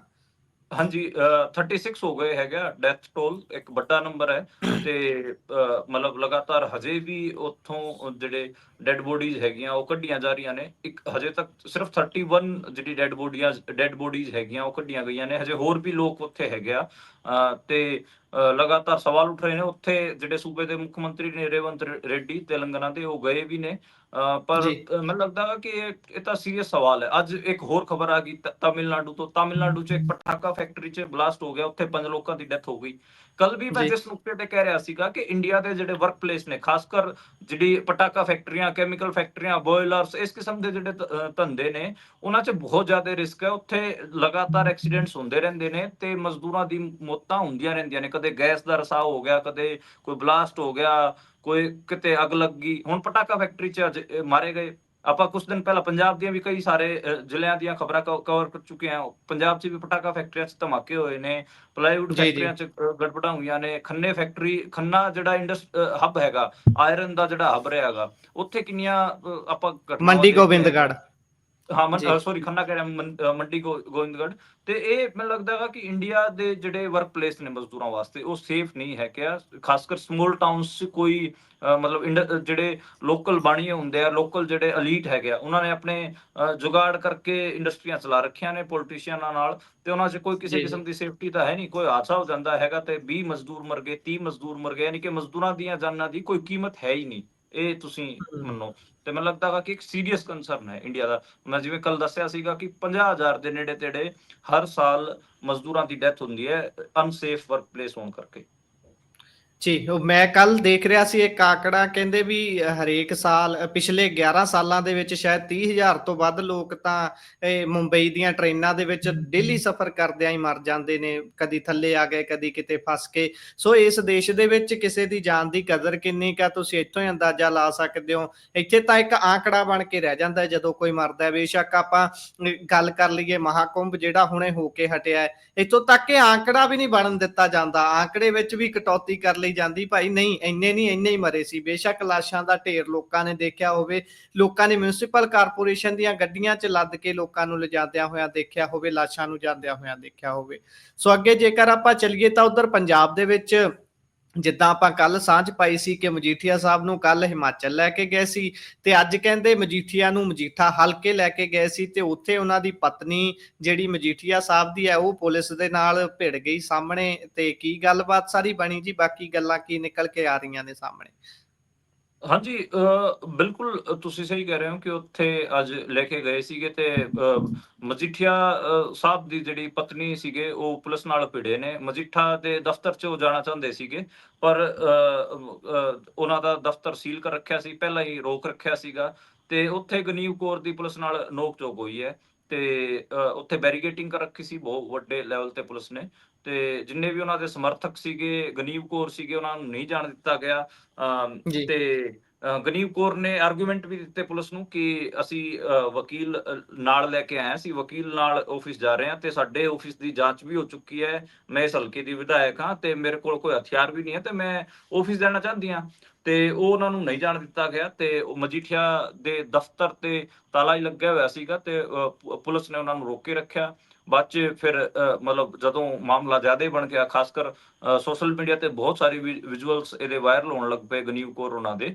ਤੇ ਫਿਰ ਇੱਧਰ ਆਮ ਆਦਮੀ ਪਾਰਟੀ ਨੇ ਮਤਲਬ ਸਵਾਲ ਵੀ ਚੁੱਕੇ ਹੈਗੇ ਐਨਸੀਪੀ ਦੀ ਇਸ ਕਾਰਵਾਈ ਤੇ ਜਿਹੜੇ ਆਪਾਂ ਕਹਿ ਲਈਏ ਕਿ ਅਮਨ ਅਰੋੜਾ ਹੈਗੇ ਆ, ਉਹਨਾਂ ਨੇ ਪ੍ਰੈਸ ਕਾਨਫਰੰਸ ਕਰਕੇ 3-4 ਗੱਲਾਂ ਵੀ ਚੁੱਕੀਆਂ। ਉਹਦੇ 'ਚ ਮਜੀਠੀਆ ਦੇ ਕੇਸ ਬਾਰੇ ਵੀ ਉਹਨਾਂ ਨੇ ਗੱਲ ਕਹੀ ਹੈ। ਈਵਨ ਉਹਨਾਂ ਨੇ ਜਿਹੜਾ ਪ੍ਰਤਾਪ ਬਾਜਵਾ ਹੈਗੇ ਆ ਉਹਨਾਂ ਨੂੰ ਵੀ ਲਪੇਟਿਆ ਗਾ ਤੇ ਹਾਲਾਂਕਿ ਜਿਹੜਾ ਮਜੀਠੀਆ ਦੇ ਵਕੀਲ ਹੈਗੇ ਉਹ ਕਹਿ ਰਹੇ ਨੇ ਕਿ ਐਨਡੀਪੀਐਸ ਕੀ ਛੋਟੀ ਤੋਂ ਛੋਟੀ ਮਤਲਬ ਇਹ ਕੋਈ ਪ੍ਰੂਫ ਹੈ ਹੀ ਨਹੀਂ ਜਿਹੜੀ ਜੀ। ਉਹਨਾਂ ਨੂੰ ਚੱਕਿਆ ਗਿਆ ਹੈਗਾ। ਤੁਸੀਂ ਕੋਈ ਛੋਟੀ ਤੋਂ ਛੋਟੀ ਧਾਰਾ ਵੀ ਲਗਾ ਕੇ ਦਿਖਾਓ, ਕੋਈ ਬਣਦਾ ਹੀ ਨਹੀਂ ਉਹਦੇ ਤੇ। ਪੰਜਾਬ ਹੂੰ। ਉਹਨਾਂ ਨੇ ਡੀਜੀਪੀ ਨੂੰ, ਪੰਜਾਬ ਦੇ ਵਿਜੀਲੈਂਸ ਚੀਫ ਨੂੰ, ਸਾਰਿਆਂ ਨੂੰ, ਸਰਕਾਰ ਨੂੰ, ਸਾਰਿਆਂ ਨੂੰ ਖੁੱਲਾ ਚੈਲੰਜ ਕਰਕੇ ਕਿਹਾ ਹੈਗਾ ਕਿ ਤੁਸੀਂ ਐਨਡੀਪੀਐਸ ਦੀ ਧਾਰਾ ਲਾ ਕੇ ਦਿਖਾਓ। ਜੀ। ਮਜੀਠੀਆ ਉਹਨਾਂ ਦੇ ਵਕੀਲ ਨੇ, ਤੇ ਇਹ ਅੱਜ ਸਿੱਧਾ ਪੂਰੇ ਦਿਨ ਚੈਲੰਜ ਹੈ। ਹਾਂਜੀ ਇਹ ਚੱਲਦਾ ਰਿਹਾ। ਤੇ ਹਜੇ ਤੱਕ ਮਤਲਬ ਜਿਹੜਾ ਮੇਨ ਮਾਮਲਾ ਬਣਾਇਆ ਜਾ ਰਿਹਾ ਉਹ 540 ਕਰੋੜ ਦਾ ਹੀ ਮਾਮਲਾ ਬਣਾਇਆ ਜਾ ਰਿਹਾ ਹੈਗਾ ਕਿ ਡਰਗ ਮਨੀ ਤੇ ਆਏ ਤੋਂ ਵੱਧ ਸੰਪਤੀ ਸੀਗੀ ਉਹਨਾਂ ਕੋਲ, ਉਸੇ ਨੂੰ ਹੀ ਮਤਲਬ ਮੁੱਖ ਰੱਖਿਆ ਜਾ ਰਿਹਾ ਹੈਗਾ। ਹਾਲਾਂਕਿ 26 ਜੂਨ ਨੂੰ ਮਜੀਠੀਏ ਦੀ ਪਹਿਲੀ ਪੇਸ਼ੀ ਹੋਈ ਸੀ, ਤੇ ਉਸ ਦਿਨ ਉਹਨਾਂ ਨੂੰ ਮਤਲਬ ਬਹੁਤ ਵੱਡੇ, ਅਸੀਂ ਵੀ ਗਏ ਸੀਗੇ ਉਸ ਦਿਨ 26 ਜੂਨ ਨੂੰ, ਪਰ ਸਾਰੇ ਗੇਟ ਬੰਦ ਕਰ ਰੱਖੇ ਸੀਗੇ। ਤੇ 3 ਜ਼ਿਲ੍ਹਿਆਂ ਦੀ ਪੁਲਿਸ ਉੱਥੇ ਤੈਨਾਤ ਸੀਗੀ, ਤੇ 7 ਜੀ। ਦਿਨਾਂ ਵਾਸਤੇ ਉਹਨਾਂ ਨੂੰ ਮਤਲਬ ਰਿਮਾਂਡ ਮਿਲਿਆ ਸੀ। ਵਿਜੀਲੈਂਸ 12 ਦਿਨ ਦਾ ਮੰਗ ਰਹੀ ਸੀਗੀ, ਪਰ ਖਾਸੀ ਬਹਿਸ ਤੋਂ ਬਾਅਦ 7 ਦਿਨ ਦਾ ਮਿਲਿਆ ਸੀਗਾ। ਇਹਦੇ 'ਚ ਮਤਲਬ ਜਿਵੇਂ ਆਪਾਂ ਕੱਲ ਪਰਸੋਂ ਵੀ ਦੱਸ ਚੁੱਕੇ ਹਾਂ ਕਿ ਸਾਬਕਾ ਅਫਸਰਾਂ ਦੀ ਵੀ ਐਂਟਰੀ ਹੋ ਚੁੱਕੀ ਹੈ, ਤੇ ਲਗਾਤਾਰ ਆਮ ਆਦਮੀ ਪਾਰਟੀ ਇਹਨੂੰ ਵੱਡਾ ਬਣਾ ਕੇ, ਬਹੁਤ ਵੱਡਾ ਬਣਾ ਕੇ ਦਿਖਾ ਰਹੀ ਹੈ। ਤੇ ਇਹਦੇ 'ਚ ਇੱਕ ਜਿਹੜਾ ਆਪਾਂ ਲਗਾਤਾਰ ਕਹਿ ਰਹੇ ਹਾਂ ਕਿ ਇਹਦੇ 'ਚ ਇੱਕ ਚੱਕਰ ਇਹ ਵੀ ਹੋ ਸਕਦਾ ਗਾ, ਇੱਕ ਆਪਾਂ ਨੂੰ ਇਸ ਚੀਜ਼ ਦਾ ਸਪੇਸ ਦੇਣਾ ਚਾਹੀਦਾ ਕਿ ਸ਼ਾਇਦ ਮਜੀਠੀਆ ਨੂੰ ਟਾਰਗੇਟ ਇਸ ਕਰਕੇ ਕੀਤਾ ਜਾ ਰਿਹਾ ਕਿਉਂਕਿ ਉਹ ਭਗਵੰਤ ਮਾਨ ਦਾ ਲਗਾਤਾਰ ਮਜ਼ਾਕ ਉਡਾ ਰਹੇ ਸੀਗੇ, ਭਗਵੰਤ ਮਾਨ ਦਾ ਟਾਕਰਾ ਕਰ ਰਹੇ ਸੀਗੇ। ਪਰ ਇਸ ਚੀਜ਼ ਤੋਂ ਵੀ ਡਿਨਾਈ ਨਹੀਂ ਕਰ ਸਕਦੇ ਕਿਉਂਕਿ ਉਹ 10 ਸਾਲ ਪਾਵਰ 'ਚ ਰਹੇ ਨੇ, ਤੇ ਉਹਨਾਂ ਨੇ ਗਲਤੀਆਂ ਤਾਂ ਕੀਤੀਆਂ ਹੈਗੀਆਂ, ਤੇ ਗਲਤੀਆਂ ਦੀ ਸਜ਼ਾ ਮਤਲਬ ਕਿਸ ਹਿਸਾਬ ਨਾਲ ਦਿੱਤੀ ਜਾਣੀ ਹੈ, ਕਿਵੇਂ ਹੋਣਾਗਾ, ਕਿ ਉਹ ਕੋਰਟ ਕਰੇਗਾ ਜਾਂ ਫਿਰ ਮੀਡੀਆ ਟ੍ਰਾਇਲ ਜਾਂ ਸਰਕਾਰ ਕਰੂਗੀ, ਇਹ ਫਰਕ ਹੈ। ਮੈਨੂੰ ਲੱਗਦਾ ਵਾ ਕਿ ਹੂੰ। ਜਿਹੜਾ ਇੰਡੀਆ 'ਚ ਕੋਰਟ ਕੋਲੇ ਸਾਰੀਆਂ ਪਾਵਰਾਂ ਨੇ, ਪਰ ਇੱਥੇ ਹਾਈਪਰ ਐਕਟਿਵ ਆਪਾਂ ਨੂੰ ਸਰਕਾਰ ਦਿਖ ਰਹੀ ਹੈ ਇਹ ਮਜੀਠੀਆ ਦੇ ਹੂੰ। ਮਾਮਲੇ 'ਚ। ਜੀ, ਤੁਸੀਂ ਕਾਰਵਾਈ ਕੀਤੀ ਹੈ, ਉਸ ਤੋਂ ਬਾਅਦ ਤੁਸੀਂ ਬੈਕ ਸਟੇਜ ਹੋ ਜਾਂਦੇ ਹੋ, ਬਾਕੀ ਸਾਰਾ ਕੰਮ ਰਹਿੰਦਾ ਹੈ ਫਿਰ ਇਨਵੈਸਟੀਗੇਸ਼ਨ ਕਰਨ ਵਾਲੀ ਏਜੰਸੀ ਦਾ ਤੇ ਉਸ ਤੋਂ ਬਾਅਦ ਕੋਰਟ ਦਾ। ਪਰ ਇੱਥੇ ਹਰ ਵਾਰ ਸਭ ਤੋਂ ਅੱਗੇ ਰਹਿੰਦੀ ਹੈ ਸਰਕਾਰ, ਉਹ ਇਸ ਨੂੰ ਵੱਧ ਤੋਂ ਵੱਧ ਕੈਸ਼ ਕਰਨਾ ਚਾਹੁੰਦੇ ਨੇ। ਨੋ ਡਾਊਟ, ਜਿੱਦਾਂ ਤੁਸੀਂ ਚਾਨਣਾ ਪਾਇਆ ਕਿ ਜੇਕਰ 10 ਸਾਲ ਉਹ ਸੱਤਾ ਦੇ ਵਿੱਚ ਰਹੇ ਨੇ ਤਾਂ ਉਹਨਾਂ ਦੇ ਐਸੈਟ ਕਿੰਨੀ ਤੇਜ਼ੀ ਦੇ ਨਾਲ ਵਧੇ ਨੇ, ਕਿਹੜੀ ਕੰਪਨੀ ਕਦੋਂ ਉਹਨਾਂ ਨੇ ਲਈ ਹੈ, ਤੇ ਕਿਵੇਂ ਸ਼ੈੱਲ ਕੰਪਨੀਆਂ ਬਣਾ ਕੇ ਪੈਸੇ ਨੂੰ ਉਹਨਾਂ ਨੇ ਬਲੈਕ ਤੋਂ ਵਾਈਟ ਕੀਤਾ। ਇਹ ਸਾਰੀਆਂ ਗੱਲਾਂ ਦਾ ਪਰਦਾ ਤਾਂ ਫਾਸ਼ ਹੋਣਾ ਚਾਹੀਦਾ। ਉਧਰ ਆਰਐਸ ਬੈਂਸ ਹੋਣੀ ਵੀ ਬਹੁਤ ਸਾਰੀਆਂ ਗੱਲਾਂ ਜੱਗ ਜ਼ਾਹਰ ਕਰ ਰਹੇ ਨੇ ਵੀ ਅਸੀਂ ਕਿਵੇਂ 9000 ਪੰਨਿਆਂ ਦੀ ਇੱਕ ਰਿਪੋਰਟ ਸਰਕਾਰ ਦੇ ਸਾਹਮਣੇ ਰੱਖੀ ਸੀ, ਪਰ ਇਹ ਜਿਹੜਾ ਕਹਿੰਦੇ ਹੁਣ ਕੇਸ ਇਹਨਾਂ ਨੇ ਬਣਾਇਆ ਹੈਗਾ, ਇਹ ਤਕਰੀਬਨ ਉਹਦੀ ਕਾਰਬਨ ਕਾਪੀ ਹੀ ਹੈ। ਉਸ ਦੇ ਵਿੱਚ ਲਿਖਿਆ ਗਿਆ ਡਾਇਗਰਾਮ ਵੀ ਕਹਿੰਦੇ ਸਾਡੇ ਵਾਲੀ ਰਿਪੋਰਟ ਚੋਂ ਹੀ ਲਿਆ ਗਿਆ ਹੈ, ਪਰ ਕਹਿੰਦੇ ਸਿੱਧੇ ਤਰੀਕੇ ਦੇ ਨਾਲ ਐਨਡੀਪੀਐਸ ਦੀਆਂ ਜਿਹੜੀਆਂ ਗੱਲਾਂ ਨੇ ਉਹਨਾਂ ਨੂੰ ਇਹ ਕਿਉਂ ਨਹੀਂ ਕਰ ਪਾ ਰਹੇ ਜਾਂ ਉਹ ਕਰਨਾ ਨਹੀਂ ਚਾਹੁੰਦੇ। ਬਹੁਤ ਸਾਰੀਆਂ ਗੱਲਾਂ ਹੋਰ ਵੀ ਨੇ ਜਿਹਦੇ ਵਿੱਚ ਉਹ ਕਹਿੰਦੇ ਨੇ ਕਿ ਕਿਵੇਂ ਇਸ ਕੇਸ ਨੂੰ ਕਮਜ਼ੋਰ ਕਰਨ ਦੇ ਲਈ ਸਰਕਾਰ ਦੇ ਵੱਲੋਂ ਕਦਮ ਚੁੱਕੇ ਜਾ ਰਹੇ ਨੇ, ਜਾਂ ਫਿਰ ਇਸੇ ਕੇਸ ਦੇ ਨਾਲ ਰਿਲੇਟਡ ਹੋਰ ਬਹੁਤ ਸਾਰੇ ਲੋਕ ਨੇ ਜਿਨ੍ਹਾਂ ਨੂੰ ਪੂਰਾ ਮੌਕਾ ਦਿੱਤਾ ਜਾ ਰਿਹਾ ਵੀ ਉਹ ਭਾਰਤ ਛੱਡ ਕੇ ਬਾਹਰ ਖਿਸਕ ਜਾਣ ਜਲਦੀ ਤੋਂ ਜਲਦੀ, ਤਾਂ ਕਿ ਕਾਰਵਾਈ ਦੇ ਵਿੱਚ ਜਦ ਦੇ ਵਿੱਚ ਉਹ ਨਾ ਆ ਸਕਣ। ਪਰ ਆਪਾਂ ਇਸ ਤੋਂ ਜੇਕਰ ਹੁਣ ਅੱਗੇ ਚੱਲੀਏ, ਖਬਰ ਅਗਲੀ ਨੂੰ ਲੈਂਦੇ ਆ, ਤਾਂ ਕਹਿੰਦੇ ਵੀ ਹਰ ਭਾਰਤੀ ਇਸ ਸਮੇਂ 4,80,000 ਕਰੀਬ ਦੇ ਕਰਜ਼ਦਾਰ ਹੈ, ਹਰੇਕ ਭਾਰਤੀ। ਤੇ ਪਿਛਲੇ ਸਾਲ ਦੀ ਜੇਕਰ 2023 ਦੀ ਗੱਲ ਕਰੀਏ ਤਾਂ ਉਦੋਂ ਹਰੇਕ ਭਾਰਤੀ ਕਰੀਬ 3,90,000 ਰੁਪਏ ਦਾ ਕਰਜ਼ਦਾਰ ਸੀ। ਇਹ 2 ਸਾਲਾਂ ਦੇ ਵਕਫੇ ਦੇ ਵਿੱਚ ਹੀ ਇੰਨੀ ਤੇਜ਼ੀ ਦੇ ਨਾਲ ਇੰਨਾ ਜ਼ਿਆਦਾ ਕਰਜ਼ ਦਾ ਵੱਧ ਜਾਣਾ, ਪ੍ਰਤੀ ਵਿਅਕਤੀ 23% ਦਾ ਵਾਧਾ ਹੋ ਜਾਣਾ, ਇਹ ਕੀ ਚੱਕਰ ਹੈ ਜੀ? ਇਹ ਕਿਵੇਂ ਹੁੰਦਾ ਹੈ ਤੇ ਇਹ ਕਿਹੜੀ ਰਿਪੋਰਟ ਇਹ ਜਨਤਕ ਕਰ ਰਹੀ ਹੈ ਇਹ ਸਾਰੀਆਂ ਚੀਜ਼ਾਂ ਨੂੰ? ਬੇਸਿਕਲੀ ਆਰਬੀਆਈ ਇੱਕ ਰਿਪੋਰਟ ਕੱਢਦੀ ਹੁੰਦੀ ਹੈ ਜਿਸ ਨੂੰ ਫਾਈਨੈਂਸ਼ੀਅਲ ਸਟੇਬਿਲਿਟੀ ਰਿਪੋਰਟ ਕਹਿੰਦੇ ਹੈਗੇ ਆ, ਤੇ ਉਹਦੇ 'ਚ ਜੀ। ਇਹ ਕਿਹਾ ਗਿਆ ਹੈਗਾ ਕਿ ਪਿਛਲੇ 2 ਸਾਲ ਦੌਰਾਨ ਹੀ ਇੰਡੀਆ ਦੇ ਵਿੱਚ 23% ਪਰ ਪਰਸਨ ਜਿਹੜਾ ਕਰਜ਼ ਹੈ ਉਹ ਵਧਿਆਗਾ, ਤੇ 3,90,000 ਸੀ ਤੇ ਹੁਣ ਜਿਵੇਂ ਤੁਸੀਂ ਦੱਸਿਆ 4,80,000 ਹੋ ਗਿਆ ਹੈਗਾ। ਤੇ ਜੀ। ਇਹ ਕਰਜ਼ ਵਧਣ ਦਾ ਦੇਖੋ ਕਈ ਚੀਜ਼ਾਂ ਨੇ, ਜਿਵੇਂ ਨੋਨ ਹਾਊਸਿੰਗ, ਰਿਟੇਲ ਲੋਨ ਹੋ ਗਏ, ਪਰਸਨਲ ਲੋਨ ਹੋ ਗਏ, ਕ੍ਰੈਡਿਟ ਕਾਰਡ ਦੇ ਬਕਾਇਆ ਹੋ ਗਏ, ਇਹ ਸਾਰੇ ਕਿਸਮ ਦੀਆਂ ਚੀਜ਼ਾਂ ਸ਼ਾਮਲ ਹੁੰਦੇ ਨੇ। ਇਹਦੇ 'ਚ ਡਿਸਪੋਜ਼ੇਬਲ ਇਨਕਮ ਦਾ ਵੀ ਮਾਮਲਾ ਹੁੰਦਾ ਹੈਗਾ। ਹਾਊਸਿੰਗ ਲੋਨ ਦਾ ਤਕਰੀਬਨ ਦੱਸਿਆ ਜਾ ਰਿਹਾ 29% ਹਿੱਸਾ ਹੈਗਾ, ਤੇ ਜੀ। ਮਤਲਬ ਜੀਡੀਪੀ ਦੇ ਮੁਕਾਬਲੇ ਇੰਡੀਆ 'ਚ ਕਰਜ਼ ਵਧ ਰਿਹਾ ਹੈਗਾ। ਇਹ ਖਤਰਨਾਕ ਵੀ ਹੈ। ਮਤਲਬ ਇੰਡੀਆ ਦੀ ਜੀਡੀਪੀ ਦਾ ਕੁੱਲ 42% ਇਸ ਟਾਈਮ ਕਰਜ਼ ਹੈਗਾ। ਡੋਮੈਸਟਿਕ ਲੋਨ ਹਜੇ ਵੀ ਮਤਲਬ ਘੱਟ ਹੈਗਾ, ਤੇ ਉਹ 46% ਦੇ ਨੇੜੇ ਤੇੜੇ ਤੁਸੀਂ ਮੰਨ ਕੇ ਚੱਲੋ ਕਿ ਇਹ ਹੈਗਾ। ਤੇ ਯਾਨੀ ਕਿ ਮੈਂ ਦੇਖ ਰਿਹਾ ਸੀਗਾ ਕਿ ਜੀਡੀਪੀ ਦੇ ਮੁਕਾਬਲੇ 10 ਸਾਲ ਦੇ ਅੰਦਰ ਕਿਹੜੇ-ਕਿਹੜੇ ਮੁਲਕਾਂ 'ਚ ਕਿੰਨਾ-ਕਿੰਨਾ ਲੋਨ ਵਧਿਆਗਾ। ਸਭ ਜੀ ਤੋਂ ਜ਼ਿਆਦਾ ਇੰਡੀਆ 'ਚ ਹੀ ਵਧਿਆਗਾ 105 ਕਰੋੜ, ਅਮਰੀਕਾ 'ਚ 66 ਕਰੋੜ, ਚਾਈਨਾ 'ਚ 76 ਕਰੋੜ ਤੇ ਜਰਮਨੀ 'ਚ 44 ਕਰੋੜ, ਜਾਪਾਨ 'ਚ 0 ਕਰੋੜ 0% ਮਤਲਬ ਜੀ ਮੈਂ ਜੀ ਸੋਰੀ ਕਰੋੜ ਕਹਿ ਰਿਹਾ, ਇਹਨਾਂ ਨੂੰ ਪਰਸੈਂਟ ਕਾਊਂਟ ਕਰਿਓ। ਇੰਡੀਆ 'ਚ 105%, ਅਮਰੀਕਾ 'ਚ 66% ਤੇ ਚਾਈਨਾ 'ਚ 66%। ਹਾਂ 76%, ਤੇ ਜਰਮਨੀ 'ਚ 44%, ਜਾਪਾਨ 'ਚ 0%। ਤੇ ਇਹ ਚੀਜ਼ਾਂ ਨੇ ਮਤਲਬ ਬਾਹਰੀ ਕਰਜ਼ ਬਹੁਤ ਜ਼ਿਆਦਾ ਹੈ ਇੰਡੀਆ ਤੇ GDP ਦਾ 19% ਜਿਹੜਾ ਇੰਡੀਆ ਦਾ ਹੈਗਾ ਉਹ ਦੱਸਿਆ ਜਾ ਰਿਹਾ ਹੈਗਾ ਕਿ ਬਾਹਰੀ ਕਰਜ਼ ਹੈ। ਤੇ ਮਾਈਕਰੋ ਫਾਈਨੈਂਸ ਸੈਕਟਰ ਜਿਹੜਾ ਹੈਗਾ ਉਹ ਖਾਸਾ ਉਹਦੇ 'ਚ ਮਤਲਬ ਉਹ ਹੋ ਰਿਹਾ ਹੈਗਾ, ਗਰੋ ਹੋ ਰਿਹਾ ਹੈਗਾ। ਲੇਕਿਨ RBI ਲਗਾਤਾਰ ਉਹਦੇ ਤੇ ਉਹਨੂੰ ਰੋਕਣ ਦੀ ਕੋਸ਼ਿਸ਼ ਵੀ ਕਰ ਰਹੀ ਹੈ। ਈਵਨ ਪੰਜਾਬ ਦੇ ਕਰਜ਼ ਬਾਰੇ ਵੀ ਆਪਾਂ ਲਗਾਤਾਰ ਪਹਿਲਾਂ ਗੱਲ ਕਰਦੇ ਰਹੇ ਹਾਂ। ਪੰਜਾਬ ਸਰਕਾਰ ਨੇ ਹੁਣ ਨਵਾਂ 8500 ਕਰੋੜ ਰੁਪਏ ਦਾ ਕਰਜ਼ ਲੈਣ ਦਾ ਐਲਾਨ ਕੀਤਾ ਹੈ ਤੇ ਇਹਦੇ 'ਚ ਪਹਿਲਾਂ 6000 ਕਰੋੜ ਰੁਪਏ ਲੈ ਚੁੱਕੀ ਹੈਗੀ ਆ। ਤੇ ਕੇਂਦਰੀ ਮੰਤਰੀ ਹੈਗੇ ਆ, ਉਹ ਦੱਸ ਰਹੇ ਨੇ ਕਿ ਜੇ ਆਪਾਂ ਪੰਜਾਬ ਸਟੇਟ ਦੇ ਉਸ ਨੂੰ ਤੋੜ ਦਈਏ ਕਿ ਕਿੰਨਾ ਕਰਜ਼ ਹੈਗਾ, ਤੇ ਪੰਜਾਬ ਤੇ ਪ੍ਰਤੀ ਵਿਅਕਤੀ 1,33,000 ਰੁਪਏ ਸਟੇਟ ਦਾ ਕਰਜ਼ ਜਿਹੜਾ ਹੈਗਾ ਉਹ ਉਹਨਾਂ ਸਵਾ ਕਰੋੜ ਪਰਸਨਲ ਤੋਂ ਕਰਜ਼ ਨਹੀਂ ਵੱਧ। ਕਹਿ ਰਿਹਾ ਮੈਂ। ਜੀ ਜੀ, 1.25 ਕਰੋੜ ਤੋਂ ਵੱਧ ਦਾ ਕਰਜ਼ਾ ਹੀ ਆ। ਇੱਕ ਪੰਜਾਬੀ ਜਿਹੜਾ ਪੰਜਾਬ 'ਚ ਜਨਮ ਵੀ ਲੈ ਰਿਹਾ ਬੱਚਾ, ਉਹ ਵੀ ਸਵਾ ਲੱਖ ਰੁਪਏ ਦਾ ਨਹੀਂ ਕਰਜ਼ਾ ਹੀ ਹੈ। 1.25 ਲੱਖ ਰੁਪਏ ਦਾ, 1.25 ਲੱਖ ਜੀ ਰੁਪਏ ਜੀ ਦਾ, ਹਾਂ 1.25 ਜੀ ਲੱਖ ਜੀ ਰੁਪਏ ਦਾ ਕਰਜ਼ਾ ਹੀ ਹੈਗਾ। ਤੇ ਮਤਲਬ ਇਹ ਦੱਸਿਆ ਜਾ ਰਿਹਾ ਹੈਗਾ ਕਿ ਜਿਹੜੀ ਸਰਕਾਰ ਹੈ ਉਹ ਜੁਲਾਈ ਦੇ ਵਿੱਚ 2000 ਕਰੋੜ ਰੁਪਇਆ, ਤੇ ਅਗਸਤ 'ਚ 3000 ਕਰੋੜ ਰੁਪਇਆ, ਤੇ ਸਤੰਬਰ 'ਚ 3500 ਕਰੋੜ ਰੁਪਏ ਦਾ ਲੋਨ ਲਊਗੀ। ਤੇ ਹਜੇ ਤੱਕ ਅਪ੍ਰੈਲ ਤੋਂ ਲੈ ਕੇ ਮਈ ਤੱਕ ਤਕਰੀਬਨ 6300 ਕਰੋੜ ਦਾ ਲੋਨ ਲਿਆ ਜਾ ਚੁੱਕਿਆ ਹੈਗਾ। ਇਹ ਜਾਣਕਾਰੀ ਹੈਗੀ ਹੈ ਜੀ। ਤੇ ਮਤਲਬ ਜਿਹੜੀ ਪੰਜਾਬ ਸੂਬੇ ਦੀ ਜਿਹੜੀ ਆਬਾਦੀ ਉਹ 3 ਕਰੋੜ ਦੇ ਆਸ-ਪਾਸ ਜੇ ਆਪਾਂ ਮੰਨ ਲਈਏ, ਤੇ ਉਹਦੇ 'ਚ ਪ੍ਰਤੀ ਵਿਅਕਤੀ ਸਵਾ ਲੱਖ ਰੁਪਏ ਦਾ ਕਰਜ਼ ਉਹਦੇ ਤੇ ਬਣਦਾ ਹੈਗਾ। ਇਹ ਗੱਲ ਤੁਸੀਂ ਸਹੀ ਕਹਿ ਰਹੇ ਹੋ। ਔਰ ਹਜੇ ਵੀ ਮਤਲਬ ਪੰਜਾਬ ਦੀ ਸਥਿਤੀ ਕੋਈ ਸੁਧਰ ਨਹੀਂ ਰਹੀ ਹੈ। ਜਿਵੇਂ ਕੇਜਰੀਵਾਲ ਇੰਟਰਵਿਊਆਂ 'ਚ ਕਹਿੰਦੇ ਹੁੰਦੇ ਸੀਗੇ ਕਿ ਅਸੀਂ ਇੰਨਾ ਇੱਥੋਂ ਕਮਾ ਲਾਂਗੇ, ਇੰਨਾ ਇੱਥੋਂ ਕਮਾ ਲਾਂਗੇ, ਮਾਈਨਿੰਗ 'ਚੋਂ 2000 ਕਰੋੜ ਕੱਢ ਕੇ ਸੈਂਡ ਦੇ ਚੋਂ। ਦਾਂਗਾ ਮੈਂ। ਜੀ ਜੀ, ਹਾਂ ਮਾਈਨਿੰਗ ਚੋਂ ਪੈਸੇ ਕੱਢਾਂਗੇ, ਬਹੁਤ ਸਾਰੀਆਂ ਗੱਲਾਂ ਹਾਂ ਕਰਦੇ ਸੀ। ਇਹਦੇ ਹਾਂ ਵਿੱਚ ਕੁਝ ਤੱਥ ਮੈਂ ਵੀ ਐਡ ਕਰਦੇ ਹਾਂ। ਬਹੁਤ ਸਾਰੇ ਲੋਕਾਂ ਨੂੰ ਮੈਂ ਇਹ ਕਹਿੰਦੇ ਸੁਣਿਆ ਕਿ ਆਪਾਂ ਟੂਰਿਜ਼ਮ ਤੋਂ ਬਹੁਤ ਸਾਰਾ ਰੈਵਨਿਊ ਬਣਾ ਸਕਦੇ ਹਾਂ। ਪਰ ਮੈਂ ਅੱਜ ਇਸੇ ਤੇ ਕੱਢਣ ਦੀ ਕੋਸ਼ਿਸ਼ ਕੀਤੀ, ਘੋਖ ਕਰਨ ਦੀ ਕੋਸ਼ਿਸ਼ ਕੀਤੀ ਕਿ ਟੂਰਿਜ਼ਮ ਤੋਂ ਪੰਜਾਬ ਕਮਾਉਂਦਾ ਕਿੰਨਾ ਕੁ ਹੈ। ਤੁਸੀਂ ਹੈਰਾਨ ਰਹਿ ਜਾਓਗੇ ਤੇ ਸੁਣਨ ਵਾਲੇ ਉਸ ਤੋਂ ਵੀ ਜ਼ਿਆਦਾ ਦੰਗ ਰਹਿ ਜਾਣਗੇ। ਭਾਈ, ਪੰਜਾਬ ਨੇ 2023 ਦੇ ਵਿੱਚ ਸਿਰਫ 2 ਕਰੋੜ, 2024 ਦੇ ਵਿੱਚ ਸਿਰਫ 3 ਕਰੋੜ ਰੁਪਈਆ ਕਮਾਇਆ ਟੂਰਿਜ਼ਮ ਰੈਵਨਿਊ। ਆਹ ਹਾਲ ਹੈ ਜੀ ਸਾਡੀ ਸਟੇਟ ਦਾ। ਤੇ ਪੰਜਾਬ ਦੇ, ਮੈਂ ਇੱਕ ਗੱਲ ਇਹ ਕਹਿਣਾ ਚਾਹਾਂਗਾ ਕਿ ਪੰਜਾਬ ਦੇ ਟੂਰਿਜ਼ਮ ਤੇ ਗੱਲ ਹੁੰਦੀ ਹੈ ਕਿ ਪੰਜਾਬ ਟੂਰਿਜ਼ਮ ਕਰਕੇ ਕਮਾ ਸਕਦਾ ਹੈਗਾ। ਪਰ ਮੈਂ ਕੁਝ ਚੀਜ਼ਾਂ ਕਹਿਣਾ ਚਾਹਾਂਗਾ। ਇੱਕ ਤਾਂ ਦੇਖੋ, ਜਿਹੜੇ ਬਾਹਰਲੇ ਬੰਦੇ ਆਉਂਦੇ ਨੇ, ਖਾਸ ਕਰ ਆਪਣੇ NRI ਭਰਾ ਵਗੈਰਾ, ਉਹ ਸਾਰਾ ਜੀ ਆਪਾਂ ਨੂੰ ਪਤਾ ਹੈ ਕਿ ਕੈਸ਼ ਫਲੋ 'ਚ ਕੰਮ ਹੁੰਦਾ ਹੈਗਾ। ਤੇ ਉਹ ਤਾਂ ਸਟੇਟ ਦੇ ਸੂਬੇ ਦੇ ਹਸਤਾ ਉਹਦੇ 'ਚ ਕੁਝ ਨਿਕਲਣਾ ਨਹੀਂ। ਕੁਛ ਤੇ ਨਹੀਂ ਉਹਨਾਂ ਆਉਣਾ। ਦੀਆਂ ਜੜ੍ਹਾਂ ਪਿੰਡਾਂ 'ਚ ਹੈਗੀਆਂ, ਤੇ ਉਹ ਆਪਣੇ ਜਿਹੜੇ ਉਹਨਾਂ ਦੇ ਚਾਚੇ ਤਾਏ ਦੇ ਭਰਾ ਹੋ ਗਏ, ਉਹਨਾਂ ਦੇ ਅਗਲਿਆਂ ਦੇ ਜਾਂ ਫਿਰ ਰਿਸ਼ਤੇਦਾਰ ਹੋ ਗਏ, ਉਹਨਾਂ ਨਾਲ ਉਹਨਾਂ ਦਾ ਬਹੁਤ ਸਰ ਜਾਂਦਾ। ਉਹ ਕੋਈ ਇੱਥੇ ਆ ਕੇ ਹੋਟਲਾਂ 'ਚ ਥੋੜੀ ਨਾ ਰਹਿੰਦੇ ਨੇ, ਉਹ ਤਾਂ ਆਪਣੇ ਜੀ ਘਰਾਂ 'ਚ ਰਹਿੰਦੇ ਨੇ। ਤੇ ਮਤਲਬ ਉਹ ਬਹੁਤ ਸਾਰੀਆਂ ਚੀਜ਼ਾਂ ਨੇ। ਦੂਜਾ ਇਹ ਕਿ ਜਿਹੜੀ ਹਿਸਟੋਰੀਕਲ ਸਾਈਟਸ ਹੈਗੀਆਂ, ਠੀਕ ਹੈ ਕਿ ਆਪਾਂ ਜਿਹੜੇ ਆਪਣੇ ਰਿਲੀਜੀਅਸ ਪਲੇਸ ਹੈਗੇ ਉਹਨਾਂ ਨੂੰ ਬਹੁਤ ਮੇਨਟੇਨ ਕਰਕੇ ਰੱਖਿਆਗਾ। ਪਰ ਤੁਸੀਂ ਉਹਦਾ ਇੱਕ ਦੂਜਾ ਪਾਸਾ ਇਹ ਵੀ ਦੇਖੋ ਕਿ ਆਪਣੇ ਜਿਹੜੇ ਹਿਸਟੋਰੀਕਲ ਸਾਈਟਸ ਨੇ ਪੰਜਾਬ ਦੀਆਂ, ਜਿਹੜੇ ਕਿ ਇਤਿਹਾਸਕ ਇਮਾਰਤਾਂ ਸੀਗੀਆਂ, ਇਤਿਹਾਸਿਕ ਚੀਜ਼ਾਂ ਸੀਗੀਆਂ, ਉਹਨਾਂ ਦੀ ਸਾਂਭ ਸੰਭਾਲ ਨਹੀਂ ਕੀਤੀ ਗਈ ਹੈਗੀ। ਯਾਨੀ ਕਿ ਟੂਰਿਜ਼ਮ ਦਾ ਇੱਕ ਸਕੋਪ ਤਾਂ ਆਪਾਂ ਪਹਿਲਾਂ ਹੀ ਘਟਾ ਚੁੱਕੇ ਹੈਗੇ ਆ। ਤੇ ਇਹ ਕੁਝ ਚੀਜ਼ਾਂ ਨੇ। ਉਹ ਤੇ ਜਿਹੜਾ ਇਹ ਕੰਢੀ ਦਾ ਇਲਾਕਾ ਜਿਹਨੂੰ ਇਕੋ ਟੂਰਿਜ਼ਮ ਵਾਸਤੇ ਡਿਵੈਲਪ ਕਰਨ ਦੀ ਵੀ ਗੱਲ ਕਹੀ ਜਾ ਰਹੀ ਸੀਗੀ, ਉਹ ਵੀ ਪ੍ਰੋਜੈਕਟ ਕੋਈ ਜੀ ਸਿਰੇ ਨਹੀਂ ਚੜਿਆ।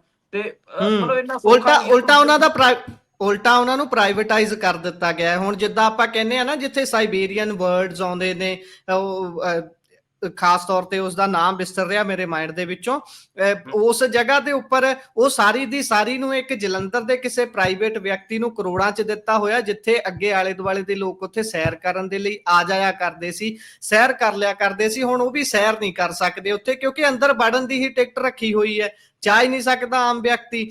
ਆਹ ਤਾਂ ਹਾਲ ਹੈ ਸਾਡੇ ਟੂਰਿਜ਼ਮ ਦਾ। ਜੇਕਰ ਇਸ ਤੋਂ ਅੱਗੇ ਸੈਂਡ ਦੀ ਵੀ ਗੱਲ ਕਰ ਲਈਏ ਵੀ ਅਸੀਂ ਮਾਈਨਿੰਗ ਤੋਂ ਕਿੰਨਾ ਕਮਾ ਰਹੇ ਹਾਂ, ਤਾਂ ਮਾਈਨਿੰਗ ਤੋਂ ਸਾਡੀ ਇਨਕਮ ਕਰੀਬ 4.25 ਕਰੋੜ ਰੁਪਈਆ ਸਾਰੀਆਂ ਐਕਟੀਵਿਟੀਜ਼ ਨੂੰ ਮਿਲਾ ਕੇ ਹੈ, ਉਹ ਵੀ 2 ਸਾਲ ਦੀ। 2 ਸਾਲ ਦੇ ਵਿੱਚ ਅਸੀਂ ਇੰਨਾ ਕਮਾ ਰਹੇ ਹਾਂ। ਤੇ ਜੇਕਰ ਇਹਦੇ ਵਿੱਚ ਬਿਹਾਰ ਦੀ ਗੱਲ ਕਰੀਏ ਤਾਂ ਬਿਹਾਰ ਨੇ 2022 ਤੋਂ 23 ਦੇ ਵਿੱਚ ਹੀ 1384 ਕਰੋੜ ਰੁਪਈਆ ਕਮਾਇਆ। 1384 ਕਰੋੜ ਰੁਪਈਆ। ਅਸੀਂ ਕਿੱਥੇ ਜੀ ਮੁਕਾਬਲਾ ਕਰ ਲਾਂਗੇ ਇਹਨਾਂ ਚੀਜ਼ਾਂ ਦਾ। ਤੇਲੰਗਾਨਾ ਉਸ ਤੋਂ ਵੀ ਵਧੀਆ ਕਰ ਰਿਹਾ ਤੇ ਤੇਲੰਗਾਨਾ ਨੇ ਵੀ ਕਾਫੀ ਪੈਸਾ ਇਸ ਦੇ ਵਿੱਚੋਂ ਕਮਾਇਆ। ਉਹਨਾਂ ਨੇ 6461 ਕਰੋੜ ਰੁਪਏ ਦੀ ਟੋਟਲ ਸੈਂਡ ਤੋਂ ਜਿਹੜਾ ਰੈਵਨਿਊ 2024 ਚ ਜਨਰੇਟ ਕੀਤਾ ਹੈ। ਇਹ ਆંકੜੇ ਨੇ ਕੁਝ ਜਿਹੜੇ ਮੈਂ ਵੱਖ-ਵੱਖ ਪਲੇਟਫਾਰਮਸ ਤੋਂ ਨਹੀਂ ਇਕੱਠੇ ਕੀਤੇ ਸੀ ਅੱਜ। ਮਤਲਬ ਜੀ ਹਜੇ ਤੱਕ ਪੰਜਾਬ ਕਦੇ ਵੀ ਮਾਈਨਿੰਗ ਤੋਂ 350 ਕਰੋੜ ਤੋਂ ਵੱਧ ਨਹੀਂ ਕਮਾ ਸਕਿਆਗਾ। ਤੇ ਹੂੰ ਇਹ ਦਾਵਾ ਸੀਗਾ ਕਿ ਅਸੀਂ ਡਬਲ ਕਰ ਦਾਂਗੇ ਤੇ ਮਤਲਬ 700 ਕਰੋੜ ਹੋ ਗਿਆ, ਤੇ ਉਹ ਤਾਂ ਕੋਈ ਪੋਸੀਬਲ ਹੋਇਆ ਨਹੀਂ। ਈਵਨ ਜਿਹੜੀ ਜੀ ਮਤਲਬ ਆਪਾਂ ਕਹਿ 20,000 ਲਈਏ ਕਰੋੜ ਕਿ ਕਹਿੰਦੇ ਸੀ ਇਹ। 2000 ਕਰੋੜ, ਸੌਰੀ 2000 2000 ਕਰੋੜ 20,000। 2000 ਕਰੋੜ। ਹਾਂ, ਤੇ ਇਹ ਗੱਲਾਂ 350 ਤਾਂ ਕਰੋੜ ਵੱਡੀਆਂ ਤੋਂ ਕਰਦੇ ਵੱਧ ਨੇ। ਤੱਕ ਤੇ ਆਪਾਂ ਕਮਾ ਹੀ ਨਹੀਂ ਪਾਏ ਆ। ਹਾਲਾਂਕਿ ਆਪਾਂ ਜੇ ਗੱਲ ਕਰ ਲਈਏ ਕਿ 2 ਸਾਲਾਂ 'ਚ, ਪਿਛਲੇ 2 ਸਾਲਾਂ 'ਚ ਤਕਰੀਬਨ 472 ਕਰੋੜ ਰੁਪਏ ਦਾ ਮਾਈਨਿੰਗ ਰੈਵਨਿਊ ਕਮਾਇਆ ਸੀਗਾ। ਤੇ ਉਹ ਜਿਹੜਾ ਐਕਸਪੈਕਟੇਸ਼ਨ ਸੀਗਾ ਕਿ ਪਰ ਈਅਰ 700 ਕਰੋੜ ਕਮਾਵਾਂਗੇ, ਤੇ ਉਹਦੇ ਤੋਂ ਉਸ ਹਿਸਾਬ ਨਾਲ ਤਾਂ ਉਹ ਬਹੁਤ ਜ਼ਿਆਦਾ ਘੱਟ ਸੀਗਾ, ਕਿਉਂਕਿ ਇਹ ਤਾਂ 2 ਸਾਲਾਂ ਦਾ ਡਾਟਾ ਮੈਂ ਦੱਸ ਰਿਹਾ। ਮਤਲਬ 2 ਸਾਲਾਂ 'ਚ ਜੀ ਜੀ 1400 ਕਰੋੜ ਦਾ ਟਾਰਗੇਟ ਸੀਗਾ ਤੇ ਕਮਾਇਆ ਸਿਰਫ 472 ਕਰੋੜ। ਤੇ ਮਤਲਬ ਹੂੰ ਉਹ ਹੋ ਨਹੀਂ ਸਕੀ, ਮਤਲਬ ਮਾਈਨਿੰਗ ਤੋਂ ਉਨੀ ਇੱਕ ਕਮਾਈ ਨਹੀਂ ਕਰ ਸਕੇ। ਜੀ ਜੀ ਦਾਵਾ 2000 ਉਹ ਕਰੋੜ ਦਾ ਕੀਤਾ ਗਿਆ ਸੀਗਾ, ਟਾਰਗੇਟ 700 ਜੀ ਕਰੋੜ ਦਾ ਰੱਖਿਆ ਸੀਗਾ, ਤੇ ਅਚੀਵ ਐਂਡ 'ਚ 200 ਪਤਾ ਨਹੀਂ 36 236 ਕਰੋੜ ਰੁਪਏ ਦਾ ਟਾਰਗੇਟ ਅਚੀਵ ਹੋਇਆ। ਯਾਨੀ ਕਿ ਉਹੀ ਦਾਅਵੇ ਤੋਂ ਦੂਜੇ ਪਾਸੇ। 10%, ਦਾਅਵੇ ਦਾ ਹਾਂਜੀ 10% ਅਚੀਵ ਹੋਇਆ, ਔਰ ਹਾਂ ਟਾਰਗੇਟ ਦਾ ਤਕਰੀਬਨ 40% ਅਚੀਵ ਹੋਇਆ। 40%। ਉਹੀ ਨਾ, ਇਹਦੇ ਵਿੱਚ ਹੋਰ ਗੱਲ ਜਿੱਦਾਂ ਮੈਂ ਦੇਖ ਰਿਹਾ ਸੀ ਕਿ ਬਹੁਤ ਸਾਰੀਆਂ ਸਟੈਂਪ ਡਿਊਟੀਜ਼ ਹੁੰਦੀਆਂ ਨੇ, ਰਜਿਸਟ੍ਰੇਸ਼ਨ ਫੀਸ ਹੁੰਦੀ ਹੈ, ਜ਼ਮੀਨ ਦਾ ਤਬਾਦਲਾ ਇੱਧਰ ਉੱਧਰ ਕਰਨਾ, ਉਹਦੇ ਚੋਂ ਕਿੰਨਾ ਕੁ ਅਸੀਂ ਕਮਾ ਰਹੇ ਹਾਂ, ਉਹਦੇ ਚ ਆਪਾਂ ਕਿਤੇ ਸਟੈਂਡ ਵੀ ਨਹੀਂ ਕਰਦੇ, ਕਿਉਂਕਿ ਆਪਾਂ ਕੁੱਲ ਆਮਦਨ ਦਾ ਸਿਰਫ 2% ਕਮਾ ਰਹੇ ਹਾਂ। ਪਰ ਜਦੋਂ ਆਪਾਂ ਮਹਾਰਾਸ਼ਟਰ ਦੇ ਵੱਲ ਦੇਖਦੇ ਹਾਂ, ਮਹਾਰਾਸ਼ਟਰ ਦੇ ਕੁੱਲ GSDP ਦਾ 20% ਹਿੱਸਾ ਸਿਰਫ ਤੇ ਸਿਰਫ ਇਸ ਚੋਂ ਆਉਂਦਾ, ਸਟੈਂਪ ਡਿਊਟੀ ਤੇ ਰਜਿਸਟ੍ਰੇਸ਼ਨ ਫੀਸਾਂ ਦੇ ਵਿੱਚੋਂ। ਇਹ ਇੰਨੀ ਜ਼ਿਆਦਾ ਉਹ ਇਨਕਮ ਇਸ ਚੋਂ ਕੱਢ ਪਾ ਰਹੇ ਨੇ, ਪਰ ਉਹਦਾ ਅਸੀਂ ਕੀ ਰੀਜ਼ਨ ਕਰ ਰਹੇ ਇੱਕ ਹਾਂ। ਉਹਦਾ ਰੀਜ਼ਨ ਇੱਕ ਇਹ ਵੀ ਹੈ ਕਿ ਮਹਾਰਾਸ਼ਟਰ ਇੱਕ ਫਾਈਨੈਂਸ਼ੀਅਲ ਸਟੇਟ ਹੈ ਇੰਡੀਆ ਦਾ, ਤੇ ਉੱਥੇ ਬਹੁਤ ਜ਼ਿਆਦਾ ਆਪਾਂ ਕਹਿ ਲਈਏ ਕਿ ਡੀਲਸ ਹਰ ਰੋਜ਼ ਹੁੰਦੀਆਂ ਨੇ, ਤੇ ਡੀਲਸ ਵਾਸਤੇ ਆਪਾਂ ਨੂੰ ਪਤਾ ਕਿ ਸਟੈਂਪ ਪੇਪਰ ਔਰ ਇਹ ਸਾਰਾ ਕੁਝ ਚੱਲਦਾ ਹੀ ਹੈ। ਤੇ ਖੈਰ ਉਹਨਾਂ ਦਾ ਤਾਂ ਮੁਕਾਬਲਾ ਨਹੀਂ ਹੋਣਾ ਆਪਣੇ ਤੋਂ, ਨਾ ਬਿਹਾਰ ਦਾ ਹੋਣਾ, ਨਾ ਮਹਾਰਾਸ਼ਟਰ ਦਾ ਹੋਣਾ। ਜੀ ਟੂਰਿਜ਼ਮ 'ਚ ਵੀ ਆਪਾਂ ਪੈਸੇ ਨਹੀਂ ਕਮਾ ਪਾ ਰਹੇ, ਇਹ ਵੀ ਇੱਕ ਸੱਚਾਈ ਹੈ। ਖੈਰ ਉਹ ਤਾਂ ਸੋ ਜੀ ਜੀ ਸੋ ਆਪਾਂ ਹੁਣ ਅਗਲੀਆਂ ਖਬਰਾਂ ਦੇ ਵੱਲ ਵੱਧਦੇ ਹਾਂ, ਕਿਉਂਕਿ ਇਹ ਇਦਾਂ ਦਾ ਵਿਸ਼ਾ, ਇਹਦੇ ਤੇ ਆਪਾਂ ਕਿੰਨਾ ਵੀ ਸਮਾਂ ਨਿਰਧਾਰਤ ਕਰਕੇ ਬੈਠ ਜਾਈਏ, ਉਸ ਤੋਂ ਵੱਧ ਲਾ ਸਕਦੇ ਹਾਂ। ਇਹ ਚੀਜ਼ ਹੀ ਇਦਾਂ ਦੀ ਹੈ। ਪਰ ਅੱਗੇ ਚੱਲੀਏ, ਉਧਰ ਰੈਸਲਰ ਵਿਨੇਸ਼ ਫੋਗਾਟ ਮਾਂ ਬਣੇ ਨੇ ਜੀ। ਹਾਂਜੀ, ਉਹਨਾਂ ਨੂੰ ਦਾ ਬੇਟਾ ਹੋਇਆ ਉਹਨਾਂ ਦੇ, ਤੇ ਜੀ ਅੱਜ ਦਿੱਲੀ ਦੇ ਅਪੋਲੋ ਹਸਪਤਾਲ 'ਚ ਬੱਚੇ ਦਾ ਜਨਮ ਹੋਇਆ। ਮੇਰੀ ਗੱਲਬਾਤ ਹੋਈ ਸੀ, ਤੇ ਦੋਵੇਂ ਬੱਚਾ ਤੇ ਮਾਂ ਸਵਸਥ ਨੇ। ਹਾਲਾਂਕਿ ਬੱਚਾ ਆਪਾਂ ਕਹਿ ਲਈਏ ਥੋੜਾ ਘੱਟ ਵਜ਼ਨ ਹੈਗਾ, ਹਜੇ ਉਹਨੂੰ ਹਸਪੀਟਲ 2-3 ਦਿਨ ਆਬਜ਼ਰਵੇਸ਼ਨ 'ਚ ਰੱਖੂਗਾ। ਤੇ ਬਾਕੀ ਕੋਈ ਨਾ ਬੱਚੇ 'ਚ ਕੋਈ ਕਿਸੇ ਕਿਸਮ ਦਾ ਕੋਈ ਹੈਲਥ ਦਾ ਇਸ਼ੂ ਹੈ, ਨਾ ਮਾਂ 'ਚ ਕੋਈ ਕਿਸੇ ਕਿਸਮ ਦਾ ਇਸ਼ੂ ਹੈ। ਤੇ ਵਿਨੇਸ਼ ਫੋਗਾਟ ਫਾਈਨਲੀ ਹੁਣ ਮਤਲਬ ਆਪਾਂ ਕਹਿ ਲਈਏ ਕਿ ਮੰਨ ਸਕਦੇ ਹਾਂ ਕਿ ਉਹਨਾਂ ਨੇ ਸੰਨਿਆਸ ਲੈ ਲਿਆ। ਇੱਕ ਵਾਰ ਤਾਂ ਮੈਂ ਤਾਂ ਮੰਨਦਾ ਨਹੀਂ ਹੁੰਦਾ ਸੀ, ਜਦੋਂ ਉਹਨਾਂ ਨੇ ਅਨਾਉਂਸ ਕੀਤਾ ਸੀ, ਤੇ ਮੈਂ ਉਹਨੂੰ ਕਹਿੰਦਾ ਹੁੰਦਾ ਸੀਗਾ ਕਿ ਨਹੀਂ ਤੁਸੀਂ ਵਾਪਸ ਆ ਜਾਓਗੇ ਖੇਲ 'ਚ, ਦੁਬਾਰੇ ਰੈਸਲਿੰਗ ਕਰੋਗੇ ਤੁਸੀਂ, ਇਹ ਕਹਿੰਦਾ ਹੁੰਦਾ ਸੀਗਾ। ਤੇ ਜਦੋਂ ਉਹਨਾਂ ਨੇ ਮੈਨੂੰ ਪ੍ਰੈਗਨੈਂਸੀ ਦੀ ਖਬਰ ਦਿੱਤੀ ਸੀ, ਉਦੋਂ ਫਿਰ ਮੈਨੂੰ ਲੱਗਿਆ ਸੀਗਾ ਕਿ ਹਾਂ, ਵਿਨੇਸ਼ ਵਾਸ ਸੀਰੀਅਸ ਅਬਾਊਟ ਹਿਜ਼ ਰਿਟਾਇਰਮੈਂਟ। ਤਾਂ ਉਹਨਾਂ ਨੇ ਰਿਟਾਇਰਮੈਂਟ ਲੈ ਲਈ ਹੈ ਰੈਸਲਿੰਗ ਤੋਂ, ਤੇ ਹੁਣ ਅੱਗੇ ਉਹ ਆਪਣੀ ਨੋਰਮਲ ਲਾਈਫ ਬਿਤਾਉਣਗੇ। ਜੀ ਸੋ ਜੇਕਰ ਆਪਾਂ ਅਗਲੀ ਖਬਰ ਦੇ ਵੱਲ ਚੱਲੀਏ, ਤਾਂ ਉਧਰ ਬਿਸ਼ਨੋਈ ਮਹਾ ਸਮਾਜ ਦਾ ਕਹਿੰਦੇ ਕੋਈ ਵਿਵਾਦ ਸੀ, ਉਸ ਦੇ ਵਿੱਚ ਲਾਰੈਂਸ ਹੋਣੀ ਆਪ ਇੰਟਰਸਟ ਲੈ ਰਹੇ ਨੇ ਖਾਸ ਤੌਰ ਤੇ। ਹਾਂਜੀ, ਬਿਸ਼ਨੋਈ ਮਹਾਸਭਾ ਦੇ ਪੋਲਿਟਿਕਸ 'ਚ ਇੰਟਰਸਟ ਲੈ ਰਹੇ ਨੇ, ਤੇ ਉਹਨਾਂ ਦੇ ਜਿਹੜੇ ਆਗੂ ਨੇ ਦੇਵਿੰਦਰ ਬੂਡੀਆ, ਉੱਥੇ 2 ਗਰੁੱਪ ਬਣੇ ਹੋਏ ਨੇ। ਕੁਲਦੀਪ ਬਿਸ਼ਨੋਈ ਦਾ ਗਰੁੱਪ ਹੈ, ਜਿਹੜਾ ਜੀ ਹਰਿਆਣੇ ਦੇ ਜਿਹੜੇ CM ਰਹੇ ਭਜਨ ਲਾਲ, ਉਹਨਾਂ ਦੇ ਪੁੱਤਰ ਨੇ। ਉਹਨਾਂ ਦੇ ਜੀ ਇਹ ਲਾਰੈਂਸ ਬਿਸ਼ਨੋਈ ਦੀ ਐਂਟਰੀ ਉਹਨਾਂ ਦੇ ਉਲਟ ਹੋਈ ਹੈ, ਤੇ ਉਹਨਾਂ ਨੇ ਕਿਹਾ ਕਿ ਅਸੀਂ ਦੇਵਿੰਦਰ ਬੂਡੀਆ ਨੂੰ ਸਥਾਪਿਤ ਕਰਾਂਗੇ। ਤੇ ਮਤਲਬ ਇਹ ਹਿਸਾਬ ਲਾ ਲਓ ਕਿ ਜਿਹੜਾ ਗੁੰਡਾ ਸੀਗਾ, ਉਹ ਹੁਣ ਸੋਸਾਇਟੀ ਆਪਣੇ ਸਮਾਜ ਦੀ ਪੋਲਿਟਿਕਸ 'ਚ ਵੀ ਕਿਤੇ ਨਾ ਕਿਤੇ ਦਖਲਅੰਦਾਜ਼ੀ ਦੇ ਰਿਹਾ, ਤੇ ਉਹਦਾ ਪ੍ਰਧਾਨ ਵੀ ਆਪਣੇ ਅਕੋਰਡਿੰਗ ਲਾਉਣ ਨੂੰ ਫਿਰਦਾ ਹੈਗਾ। ਤੇ ਇਹ ਦੇਖੋ, ਇਹ ਤਾਂ ਗੱਲ ਹੁੰਦੀ ਹੈ ਕਿ ਜਦੋਂ ਤੁਹਾਡੇ ਆਈਡੀਅਲਸ, ਤੁਹਾਡੇ ਆਈਕਨਸ ਜਦੋਂ ਗੁੰਡੇ ਬਣਦੇ ਨੇ, ਤਾਂ ਫਿਰ ਉਹ ਜੀ ਉੱਥੋਂ ਤੱਕ ਸੀਮਿਤ ਨਹੀਂ ਰਹਿੰਦੇ, ਉਹ ਹੌਲੀ ਹੌਲੀ ਫਿਰ ਪੋਲਿਟਿਕਸ 'ਚ ਵੀ ਵੜਦੇ ਨੇ, ਤੇ ਤੁਹਾਡੀ ਲੀਡਰਸ਼ਿਪ ਤੇ ਵੀ ਕਬਜ਼ਾ ਕਰਦੇ ਨੇ। ਤੇ ਮੈਨੂੰ ਲੱਗਦਾ ਹੈ ਕਿ ਬਿਸ਼ਨੋਈ ਸਮਾਜ ਨੂੰ ਸੋਚਣਾ ਚਾਹੀਦਾ ਕਿ ਲਾਰੈਂਸ ਬਿਸ਼ਨੋਈ ਉਹਨਾਂ ਦਾ ਆਈਡੀਅਲ ਹੈਗਾ, ਜਾਂ ਫਿਰ ਭਜਨ ਲਾਲ ਜਿਹੜੇ ਚੀਫ ਮਿਨਿਸਟਰ ਹੈ ਹਰਿਆਣੇ ਦੇ, ਉਹ ਆਈਡੀਅਲ ਹੈਗੇ ਆ। ਤੇ ਇਹ ਕੁਝ ਚੀਜ਼ਾਂ ਨੇ, ਜੀ ਮੈਨੂੰ ਲੱਗਦਾ ਕਿ ਖਾਸਾ ਔਖਾ ਹੋਊਗਾ ਬਿਸ਼ਨੋਈ ਸਮਾਜ ਵਾਸਤੇ ਅਗਲਾ ਸਮਾਂ, ਜੇ ਬਿਸ਼ਨੋਈ ਉਹਨਾਂ ਦਾ ਲੀਡਰ ਐਸਟੈਬਲਿਸ਼ ਹੋ ਜਾਂਦਾ ਹੈਗਾ ਤਾਂ। ਜੀ, ਸੋ ਵੇਖਦੇ ਹਾਂ ਬਣਦਾ ਕੀ ਹੈ। ਇਸੇ ਦੇ ਨਾਲ ਪ੍ਰੋਗਰਾਮ ਦਾ ਸਮਾਂ ਇੱਥੇ ਸਮਾਪਤ ਹੁੰਦਾ ਹੈ। ਸੋ ਤੁਸੀਂ ਜੁੜੇ ਜਾਣਕਾਰੀਆਂ ਸਾਂਝੀਆਂ ਕੀਤੀਆਂ, ਬਹੁਤ-ਬਹੁਤ ਧੰਨਵਾਦ ਜੀ। ਜੀ, ਸ਼ੁਕਰੀਆ। ਸਤਿ ਸ੍ਰੀ ਅਕਾਲ ਗੁਰਪ੍ਰੀਤ। ਸਤਿ ਸ਼੍ਰੀ ਅਕਾਲ ਜੀ। ਸੋ ਇਹ ਸਨ ਸਾਡੇ ਨਾਲ ਮਨਦੀਪ ਪੁਨੀਆ ਜੀ। ਵੱਖ-ਵੱਖ ਖਬਰਾਂ ਤੇ ਪਾਇਆ ਚਾਨਣਾ। ਕਿਵੇਂ ਲੱਗਿਆ ਤੁਹਾਨੂੰ ਪ੍ਰੋਗਰਾਮ? ਆਪਣੇ ਵਿਚਾਰ ਰਾਏ ਟਿੱਪਣੀਆਂ ਜ਼ਰੂਰ ਸਾਂਝਾ ਕਰਿਓ। ਜੁੜੇ ਰਹੋ ਪੰਜਾਬੀ ਰੇਡੀਓ ਤੇ ਪੰਜਾਬੀ ਟੀਵੀ ਯੂਐਸਏ ਦੇ ਨਾਲ। ਪ੍ਰੋਗਰਾਮਾਂ ਦੀ ਲਗਾਤਾਰਤਾ ਇਸੇ ਤਰ੍ਹਾਂ ਬਰਕਰਾਰ ਰਹੇਗੀ। ਧੰਨਵਾਦ। ਸਤਿ ਸ਼੍ਰੀ ਅਕਾਲ।